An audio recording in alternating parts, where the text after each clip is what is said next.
साहब, आपके पास क्या था? बात यह हुई थी कि एक बहुत बड़ी कंपनी के शेयर में भारी गिरावट और सेंसेक्स में भारी गिरावट का समाचार सुबह सुबह पढ़कर साहब ने जोर से शकुंतला जी को आवाज़ दी। शकुंतला जी, देखो कितना नुकसान हो गया। शकुंतला जी, जो कि सुबह किचन में सुबह की चाय बना रही थी, दौड़ आई और पूछा, क्या हुआ? साहब ने समाचार पत्र शकुंतला जी को दिखाते हुए कहा, देखो सेंसेक्स कितना गिर गया और हमें बहुत नुकसान हुआ है। इतना कहकर साहब बहुत ही उदास हो गए। शकुंतला जी नुकसान की बात सुनकर बहुत ही दुखी हो गई। फिर भी उन्होंने थोड़ा विचार कर साहब को समझाना प्रारंभ किया। नुकसान तो हो गया, तो कौन सा हमारी जेब से गया है? पिछले कुछ वर्षों में आपने जो कमाया था उसी में से थोड़ा चला गया, और अगर कुछ हमारी बचत से भी गया हो तो भी भगवान की दया से हमारे पास इतनी क्षमता है कि हम इस नुकसान को सहन कर सकते हैं। चलो मूड ठीक करो, मैं चाय और नाश्ता लाती हूँ। इतना कहकर शकुंतला जी किचन में चाय और नाश्ता लाने चली गई, पर साहब का मन कहीं नहीं लग रहा था। वह नुकसान का हिसाब लगा रहे थे।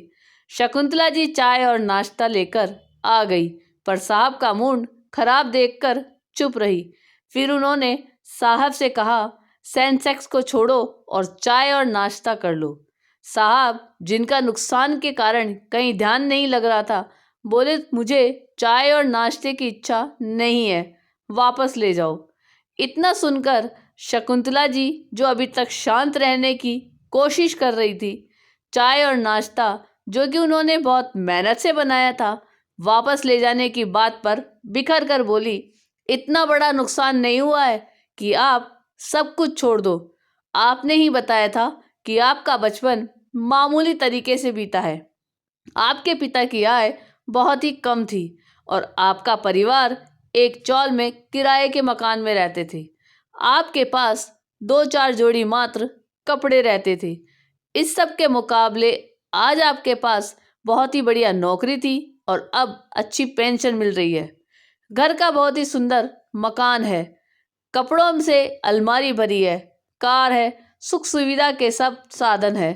फिर इस नुकसान से कोई हमारी दाल रोटी पर कोई फर्क नहीं पड़ने वाला है।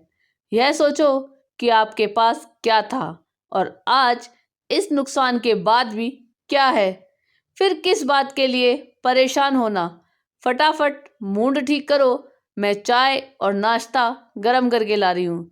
इतना कहकर शकुंतला जी पुनः किचन में चली गई।